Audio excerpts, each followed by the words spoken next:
আপনি 5 জনকে যে চোখের পানি ফেলেছেন মনে রাখবেন, ওই 5 জন আপনার কাছে খেলনার পুতুল হতে পারে, কিন্তু রবের বান্দা আর রবের বান্দার চোখের পানি রব সইতে পারে না, সইতে পারে না, সইতে পারে না। আল্লাহ বলে বান্দা কাঁদলে আমার জন্য কান্না করবে, আমার বান্দা কাঁদলে আমার নবী মুস্তাফার প্রেমে কান্না করবে। কোন বান্দা যদি তাদের চোখের পানি অন্যায়ভাবে ফেলে, আমি আল্লাহ তার বিচার করেই ছাড়বো। ছেলেদের বিয়ে করার জন্য মেয়ে দরকার, মেয়ের বিয়ে দেওয়ার জন্য ছেলে দরকার। ভাইটা কি মেয়ে না ছেলে? ভাই ভাই ছেলে, বোনটা কি?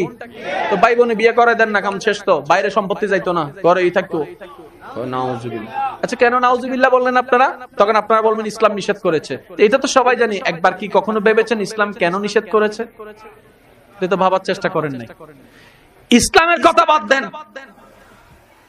অন্য ধর্ম যারা আছে তারা কি ভাই বোনে বিয়ে দেয়? তো তারা তো ইসলাম মানে না, তারা কেন দেয় না? আমরা দিই না, আমাদের ইসলামে নিষেধ আছে, অন্যরা দিচ্ছে না কেন? তখন তারা বলে এটা বিজ্ঞানী ভাবে নিষেধ। কি নিষেধ?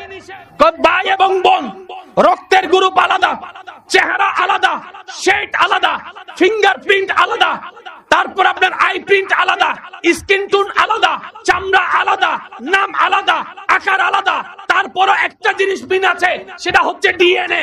আর বর্তমান বিজ্ঞান বলে ডিএনএ যদি এক হয়, তাদের মাধ্যমে সন্তান কখনো সুস্থ আসবে না, সব বিকলাঙ্গ আসবে, মেন্টাল আসবে, সারা পৃথিবী পাগল দিয়ে ভরপুর হয়ে যাবে। ইসলাম সেটা 1450 বছর আগে নিষেধ করে দিয়েছে।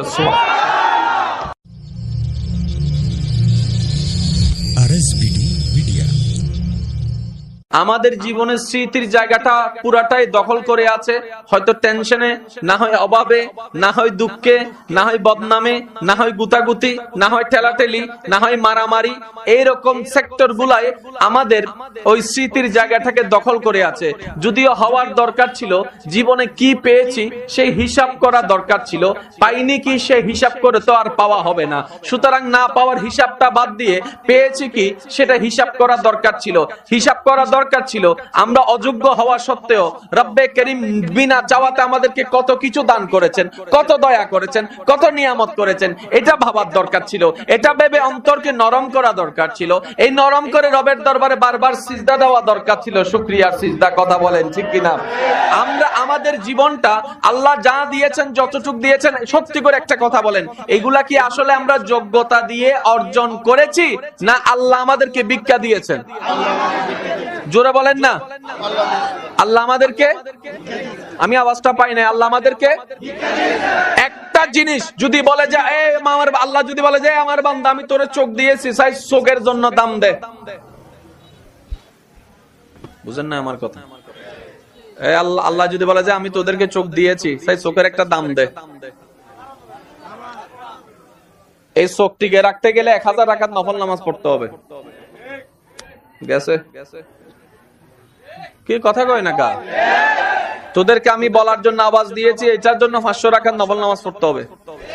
গেছে? তোরা আমি হাঁটার শক্তি দিয়েছি, এটার জন্য 10 খতম কোরআন দিতে হবে। একটা জিনিস আর আমাদের থাকবে। একটা কথা মনে রাখবেন আমার যুবক ভাইরা, কেন আমি আলোচনার ধরনটা এখান থেকে শুরু করেছি, মাশাআল্লাহ ইনশাআল্লাহ রব্বে করিম দয়া করলে ইনশাআল্লাহ একটু পরে আপনারা বুঝতে পারবেন। আমাকে একটা এখানে বিষয়ের দিকে ইঙ্গিত দেওয়া হয়েছে, ওয়ামা তাওফিক ইল্লা